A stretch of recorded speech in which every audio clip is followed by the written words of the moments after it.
A Conferência das Nações Unidas sobre Mudanças Climáticas começa na próxima segunda-feira em Belém, no Pará. O evento reúne líderes mundiais, cientistas e ativistas para definir os próximos passos na luta contra as mudanças climáticas. É a primeira vez desde a Eco 92, no Rio de Janeiro, que o Brasil cedia uma cúpula climática da ONU. Nesta semana, o presidente Luiz Inácio Lula da Silva recebeu chefes de Estado na cúpula de líderes e reforçou o compromisso do Brasil com a redução dos combustíveis fósseis e o fim do desmatamento na Amazônia. Vamos ver o que ele disse hoje. Um processo justo, ordenado e equitativo de afastamento dos combustíveis fósseis demanda o acesso à tecnologia de financiamento para os países do sul global. Há espaço para explorar mecanismos inovadores de troca de dívida por financiamento da iniciativa de mitigação climática e transição energética. Direcionar parte dos lucros com a exploração de petróleo para a transição energética permanece um caminho válido para os países em desenvolvimento.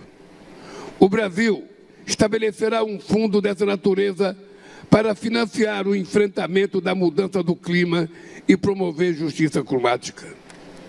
O mundo precisa de um mapa do caminho claro para acabar com essa dependência dos combustíveis fósseis. É tempo de diversificar nossas matrizes energéticas, ampliar as fontes renováveis e acelerar a produção e o uso de combustíveis sustentáveis.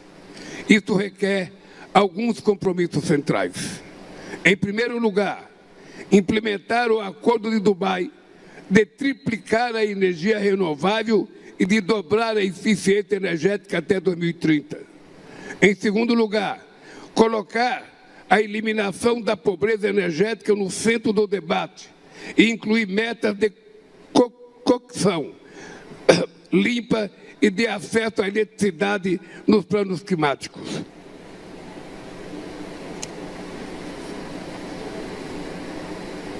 Em terceiro lugar, aderir ao compromisso de Belém para quadruplicar o uso de combustíveis sustentáveis até 2035 e acelerar a descarbonização dos setores mais desafiadores. Os cientistas já cumpriram seu papel. Nesta COP, os negociadores devem buscar entendimento. E nós, os líderes, devemos decidir se o século XXI será lembrado como o século da catástrofe climática ou como o momento da reconstrução inteligente. Muito obrigado. Bom, ainda durante o discurso, o presidente falou sobre a importância dos avanços do Brasil no processo de transição energética. Não podemos nos omitir ou intimidar diante da magnitude desses dados. Já sabemos que não é preciso desligar as máquinas e motores, nem fechar fábricas ao redor do mundo de um dia para o outro. A ciência e a tecnologia nos permitem evoluir de forma segura para um modelo centrado nas energias limpas. Essa transformação já está em curso. O uso de renováveis triplicou nos últimos 10 anos. No primeiro semestre de 2025, a energia renovável se tornou a maior fonte individual de geração de eletricidade no mundo, ultrapassando o carvão. Em muitas regiões, as energias solar e eólica já são mais baratas do que a gerada por combustíveis fósseis. O preço das baterias caíram 90%. O Brasil não tem medo de discutir a transição energética. Somos líderes nessa área há décadas. Ainda nos anos 70, fomos o primeiro país a investir em larga escala em alternativas renováveis. 90% da matriz elétrica nacional provém de fontes limpas. Também somos pioneiros no desenvolvimento de motores flexíveis e o segundo maior produtor mundial de biocombustíveis. Nossa gasolina tem 30% de etanol em sua composição e nosso diesel conta com 15% de biodiesel. O etanol é uma alternativa eficaz e imediatamente disponível para adoção nos setores mais desafiadores, como a indústria e o transporte. É lamentável que pressões e ameaças tenham levado a Organização Marítima Internacional a adiar esse passo. A transição energética representa um novo paradigma de desenvolvimento e uma grande oportunidade para promover transformações estruturais na sociedade e na economia. Em 2023, o setor foi responsável por 10% do crescimento do PIB global e empregou 35 milhões de pessoas. É impossível discutir a transição energética sem falar dos minerais críticos essenciais para a confecção de baterias, painéis solares e sistemas de energia. Para gerar emprego e renda e gozar de segurança energética, os países em desenvolvimento precisam participar de todas as etapas dessa cadeia global de valor. Gente, à tarde, depois de criticar o uso de combustíveis fósseis, o presidente Lula afirmou ainda que a guerra entre a Rússia e a Ucrânia prejudica o combate ao aquecimento global. O conflito na Ucrânia reverteu anos de esforços para a redução da emissão de gás de efeito estufa e levou à reabertura de minas de carvão. Gastar com armas o dobro do que destinamos à ação climática é pavimentar o caminho para o apocalipse climático. Criticado por ambientalistas por ter promovido o projeto de exploração de petróleo na margem equatorial, a 500 quilômetros da foz do Rio Amazonas, Lula explicou o que pretende fazer com os recursos. Direcionar parte dos lucros com a exploração de petróleo para a transição energética permanece um caminho válido para os países em desenvolvimento. O Brasil estabelecerá um fundo dessa natureza para financiar o enfrentamento da mudança do clima e promover justiça climática. A COP30, a primeira conferência climática da ONU na Amazônia, começa na segunda-feira, dia 10, e termina no dia 21 de novembro. No encontro, o Papa Francisco, o Papa Leão XIV, né, falou pelo cardeal Pietro Parolin, que destacou a necessidade de solidariedade e ações conjuntas para enfrentar a crise climática. O presidente da França, Emmanuel Macron, que também participa do encontro, pediu que líderes coloquem a ciência à frente de qualquer ideologia quando o assunto é clima do planeta. Com a abertura da COP30, devemos reafirmar o espírito que guiou a adoção do Acordo de Paris, a escolha do multilateralismo em detrimento do isolacionismo, da ciência em detrimento da ideologia e da ação em detrimento do fatalismo.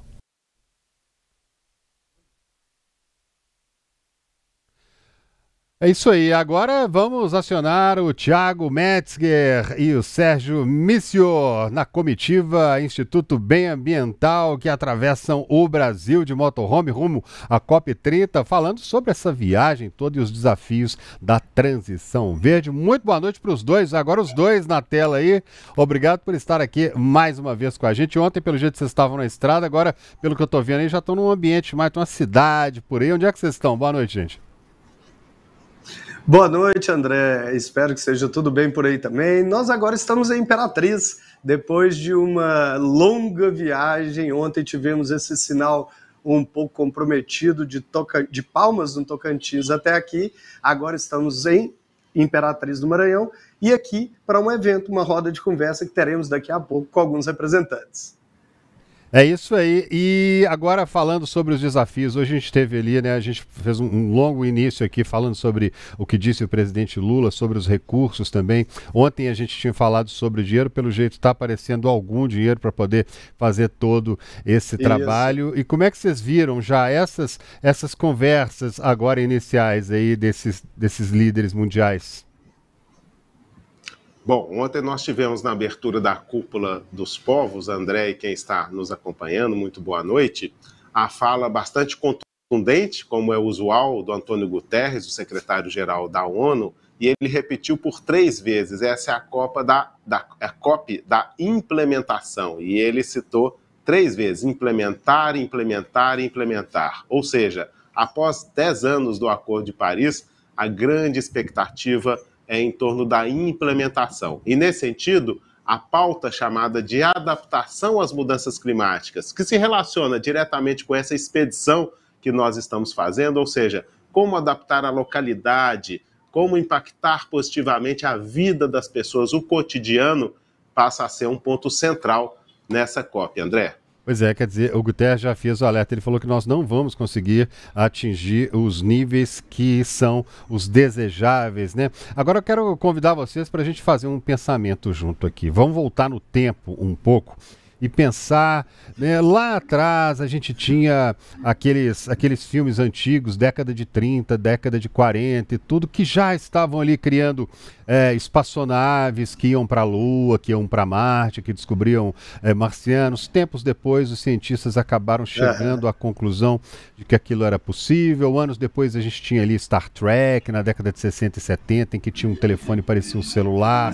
A gente tinha várias coisas vistas antes por artistas que já observavam o que estava vindo para o futuro. Muita gente fala que artista consegue ver um pouquinho mais na frente do que está acontecendo. E a gente viu algum tempo atrás, lá na década de 80 também, aquele filme O Dia Depois de Amanhã, que falava sobre a possibilidade de uma guerra nuclear, como é que seria, o que aconteceria.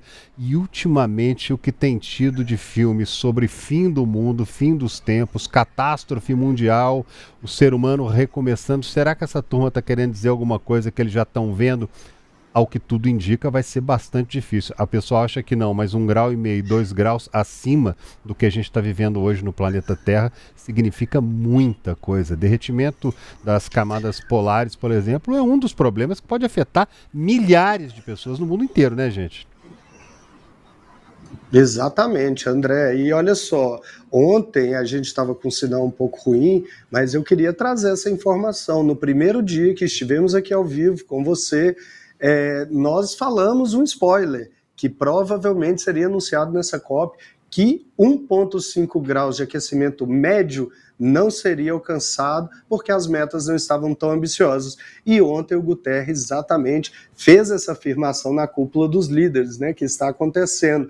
E André, pode ser uma analogia com o que você está falando, mas foi exatamente na década de 80 que o IPCC começou a trazer essas modelagens frente aos aquecimentos e os cenários globais. Então, desde essa época, nós estamos já compondo a base científica, estamos criando os cenários, está sendo criadas as metas de redução para cada país, as chamadas NDCs, né, as contribuições nacionalmente determinadas, para que exatamente a gente nos proteja um pouco disso, que a gente aumente a nossa resiliência e tenha adaptação para ter uma qualidade de vida um pouco melhor do que o Star Trek previa nesses momentos fictícios. Mas a ficção está muito próximo da realidade. 1,5, André, de aumento não é catastrófico. A grande questão é que aumenta-se a imprevisibilidade. E aumentando a imprevisibilidade, o nosso tempo de resposta aumenta e, consequentemente, os custos aumentam,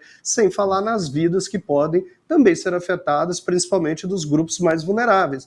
Mas 1,5 graus era um limiar importante da humanidade. Por isso que eu entendo que nós não devemos ainda abandonar completamente essa meta, né, Sérgio? Porque nós devemos ainda trabalhar com ambições para 1,6, 1,7, mas não devemos descartar essa métrica, porque é importante para a humanidade se sentir, pelo menos, mais adaptada frente a essas realidades. Agora eu destacaria, Tiago, também uma visão um pouco mais otimista dentro de um realismo, de uma realidade que envolve a questão do engajamento da iniciativa privada, pois vários estudos têm sido publicados recentemente. Um deles me chama muito a atenção, que diz que cada dólar investido nessa adaptação, nessa prevenção, pode gerar uma economia de 10 dólares. Exato. Ou seja, há um engajamento da iniciativa privada, pois ela consegue entender claramente os riscos e os impactos econômicos de um lado, e de outra forma, as oportunidades também de desenvolvimento de uma novíssima economia verde, limpa, e renovável, como é o caso das energias alternativas, das energias hoje já bastante presentes no Brasil, como energia solar, como energia eólica, além, lógico, né, da nossa matriz hidráulica, né?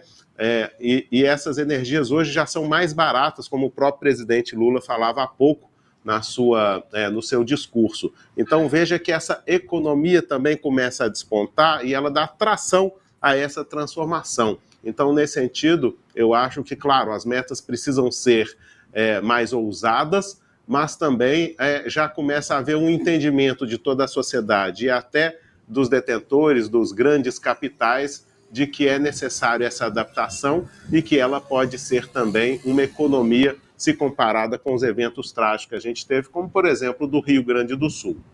Pois é, o presidente Lula tem falado que essa é a COP da verdade, né? E a gente tem uma verdade muito clara aí exposta nesse encontro, que é a ausência dos Estados Unidos, a nação mais poderosa do planeta. A nação que poderia fazer muito, no entanto, nega o aquecimento global, nega as mudanças climáticas. Essa verdade sobre a qual o presidente Lula se refere, talvez a gente pode estar falando aí de a verdade é que os grandes poderosos, as pessoas que realmente poderiam fazer alguma coisa para ajudar, não estão fazendo, embora até a China tenha enviado um representante, né? É interessante essa colocação, porque é uma espécie de conta corrente. E aqueles que sacaram os maiores recursos ao longo dessa industrialização, hoje não querem repor esse fundo. E, na verdade, aqueles que sentem os maiores impactos são os que contribuíram menos com as causas das mudanças climáticas. Mas veja que interessante, mesmo com essa posição, né, do governo dos Estados Unidos, como nós temos estados bastante independentes, há um movimento dos chamados governos subnacionais, ou seja, estados e municípios, que estão extremamente engajados, mesmo aqueles norte-americanos. Então, eu acho que isso, de uma certa forma, não substitui o compromisso, principalmente financeiro, mas mostra que há um engajamento subnacional nessa agenda de transformação. E entra para o mercado que não é um mercado formal, né, Sérgio? Uma vez que agora somos 197 países signatários e não mais 198. Contudo, existe o mercado voluntário, o trâmite, o trading do mercado voluntário de carbono, de compensações e de projetos de adaptação propriamente dito, que realmente tendo a concordar com o colega Sérgio Mício, que podem fazer a diferença e balancear um pouco. Mas a China, geopoliticamente, está abraçando todo mundo para que possa também criar uma espécie de nova hegemonia aí com essa lacuna que os Estados Unidos, como nação, tem causado. Gente, vou liberar vocês dois agora, vocês vão ter que descansar para pegar a estrada amanhã cedo. Que horas vocês estão saindo mais ou menos aí de manhã? Normalmente a gente passa os períodos da manhã fazendo essas vozes, né, essas conversas, buscando essas vozes da comunidade, dos territórios, e na sequência próxima do horário do almoço a gente sai, pega a estrada, e essa é a programação, porque nós temos ainda 2 dias de viagem até chegar em Belém. Agora, já que você falou, André, também dessa COP da verdade, o território também, a localidade, tem trazido uma verdade muito impactante, muito nítida. A gente consegue ver, ao mesmo tempo, desafios, mas também muito engajamento e transformações que podem ser multiplicadas, e essas vozes das comunidades vão ser também ecoadas dentro da COP, dentro da diplomacia global. Nós vamos contar isso, que está sendo emocionante, André. Depois nós vamos contar esses bastidores. Pois é, vou querer saber sim, vocês vão ficar com a gente aqui, com toda certeza a gente vai acompanhar tudo aqui. Deixa para a turma que gosta de acompanhar aí pelo Instagram, vocês estão com lá, eu vi lá que vocês estão, comecei a seguir vocês lá, que vocês estão postando um monte de coisa no Instagram lá, né? Que legal, inclusive quando a gente traz aqui o ao vivo, como sempre, o Tempo, o Grupo Tempo e o Tempo News, um grande parceiro, você, Cirla e toda a rede, nós estamos postando, é um dos objetivos da expedição, André, é chamar atenção para aqueles que não aparecem, para aqueles impactos que não aparecem no dia a dia. Sigam a gente no @BemAmbiental e tem uma hashtag, que é Jornada COP30. Se você vê o motorhome da expedição, tira uma foto, posta uma story, que nós vamos repostar para subir essa hashtag, André. É isso aí, valeu, gente. Até a próxima. Segunda-feira a gente se encontra aqui. Isso, boa noite. Boa noite. Tchau. E vamos agora ao vivo, então, a Belém, né? Onde está o repórter Levi Guimarães, que tem outras informações para a gente. Levi, boa noite para você. Ao que tudo indica, apesar das críticas, o Brasil, como a gente mostrou aqui ao longo do início da edição, está marcando gol aí na COP, né? Pois é, André. Bom, muito boa noite para você, para todo mundo que está na bancada e para quem nos acompanha aqui no Tempo News. Olha, o presidente Lula, ele costuma se dar bem nesses grandes eventos internacionais, nesses palcos, com outros chefes de Estado, com líderes mundiais, até porque, assim, não só por ele ser uma figura carismática, né, gostando dele ou não, tem que se dizer isso, mas porque nesses eventos ele sempre tem uma retaguarda muito forte da diplomacia brasileira, que é extremamente tradicional e muito respeitada no mundo inteiro, e isso ultrapassa qualquer governo que esteja à frente do país. E aí, no dia de hoje, o presidente encerrou o dia, né? A gente teve um encerramento aqui dessa cúpula de líderes da COP30 com uma sessão temática sobre os 10 anos do Acordo de Paris, discutindo aí as metas climáticas dos países e também a questão do financiamento.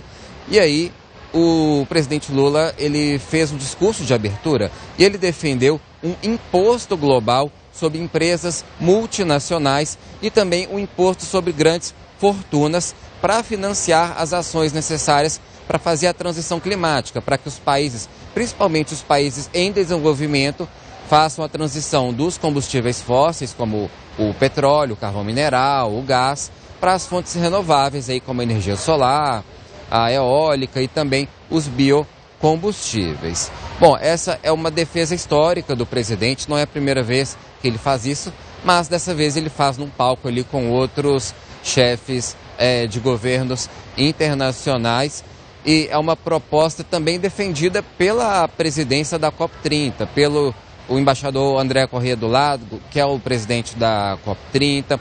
O Brasil ontem apresentou um documento em parceria com a presidência da COP29, fazendo uma série de sugestões ali, como taxação de artigos de luxo de moda, de jatinhos, de iates, também a taxação de grandes fortunas, justamente para tentar alcançar o valor estipulado de 1,3 trilhão de dólares, que é considerado necessário para fazer toda a transição climática. Não só essa transição energética, mas também para custear as medidas de adaptação, que é, por exemplo, você adaptar as cidades e as estruturas para os eventos das mudanças climáticas. Ah, não, pensei que você tinha engasgado aí, mas é isso. Agora, Levi, não, tá tudo certo, André, tá tudo certo. Aqui, obrigado. Ontem você falou um negócio aqui que chamou a atenção demais da conta. Quando eu cheguei na redação, o pessoal ficou comentando, você falou que você viu pão de queijo de R$30. É um outro ponto que você destacou ontem pra gente, né? Foi o preço absurdo que está sendo cobrado pela alimentação por aí. Mas parece que hoje a turma começou a dar uma maneirada no preço. Não foi isso, não? Olha, André, a repercussão foi tanta ontem, no país inteiro praticamente, que alguns comerciantes aqui acabaram realmente pesando um pouco menos a mão no dia de hoje. O quiosque que fica no centro de imprensa, que é esse que você falou, que vende pão de queijo a R$30, cafezinho também R$30, chá, e vendia as refeições ao preço até de R$60 a R$80, hoje decidiu diminuir o preço das refeições para R$45, no máximo R$50. Olha, continua caro, porque eu inclusive comi uma dessas refeições hoje. Vem numa marmita pequena e também não é nada de especial o sabor, mas fica um pouquinho mais acessível, né? E isso repercutiu muito ontem, mas foi só esse quiosque que fez esse pequeno ajuste aí de preço. Os outros restaurantes aqui da COP, da praça de alimentação, mantiveram, pelo menos por enquanto, mantém esses custos. Agora, para não dizer que tudo aqui é perrengue, a gente aqui no centro de imprensa, obviamente, tem distribuição de água, né? Era o mínimo também. E além de água mineral em água, tem uma muito legal também que está sendo distribuída para os jornalistas. Eu vou até mostrar para vocês aqui, ó. Tô vendo, essa